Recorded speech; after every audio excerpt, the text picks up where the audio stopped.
The cure for loneliness is solitude. Even when we are surrounded by people, we are alone. Alone with our bodies, alone with our spirits, our fears, and our individualized summons to step into our journeys. There was a rush of expectation with the vast transformation of our society by social media and by the Internet itself. To be sure, we have greater access to each other now. We can find each other more easily, but we can also annoy each other more incessantly, intrude more abruptly, and use and abuse each other more profoundly by bombarding folks with unwanted commercial, religious, political, sentimentalized, and trivial chaff. Wherever the human imprint advances, the shadow follows apace. For all the connectivity the modern electronic world offers, and I do appreciate that gift, I also perceive that we are more atomized, more disconnected from each other than ever before. When Freud was still living in Vienna, he got a letter from his daughter in London and spoke to a colleague about it. Imagine the modern world. I got this letter in only 3 days. But if it were not the modern world, I could walk in the other room and talk to her. While we all applaud modern freedom of movement, as well as social and psychological latitude whereby most of us no longer live with our tribe, we seem further and further separated from each other and what matters most to us. And yet, most of us cannot name a real tribe to which we belong at all.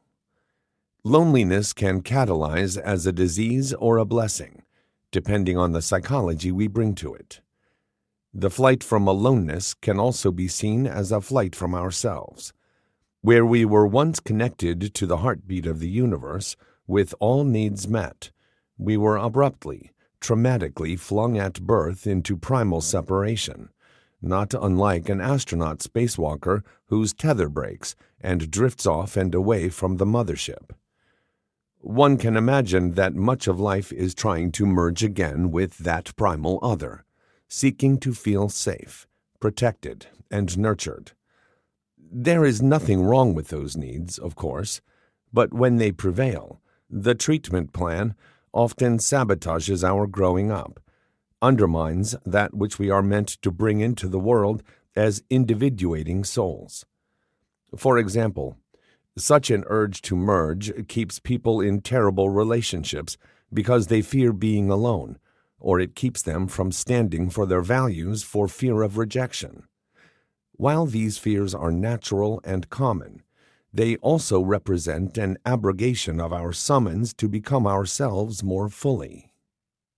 Even when we think we are set and secure, life can tear that other away through death, divorce, disability, or choice. Attachment is always attached to loss. Moreover, we could make the case that perfect parenting is characterized by having offered first reassurances and then progressive abandonment, titrated to fit the child's increasing capacity to manage for his or herself. Just as abandonment creates lifelong insecurities, so clinging to a child, hovering, creates dependencies and sends the silent message, "You can't manage this life on your own. You always need me to help." The generation produced by contemporary helicopter parents will not fare well in the real world that awaits them. A former colleague once said she could usually tell in the first hour or so whether the patient was a big kid or a little kid. The former could do the work of growing up, and the latter was still looking for the surrogate parent to manage their life. Similarly, I have seen that a prognosis depends largely on the capacity of the person to take responsibility for his or her life, to cease blaming, or to cease looking for rescue from someone. Psychologist Clark Moustakas concluded, efforts to overcome the existential experience of loneliness can result only in self-alienation. When one successfully evades and denies the terrible loneliness of individual existence, he shuts himself off from the one significant avenue of his own self-growth. Clearly, that aloneness requires that we begin to develop greater self-awareness and coping skills, confront dependencies that hid out in the old relationships, and find new, unexplored rooms in our psychic mansion. Anton Chekhov once wryly observed, "If you are afraid of loneliness, don't marry." His observation was reinforced by Rilke's short lyric Einsamkeit, or loneliness. After a couple has made love, he notes their postcoital tryst and observes that the river of loneliness still flows onward between them. Why should it be tryst? Perhaps because after the conjunction comes the return to one's own lone being.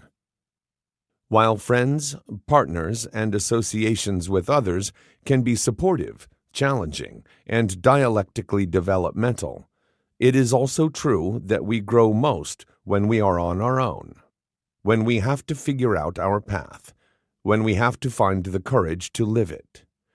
Staying plugged in, merging with others, surrounding ourselves with noise of all kinds, all are flights from being with ourselves.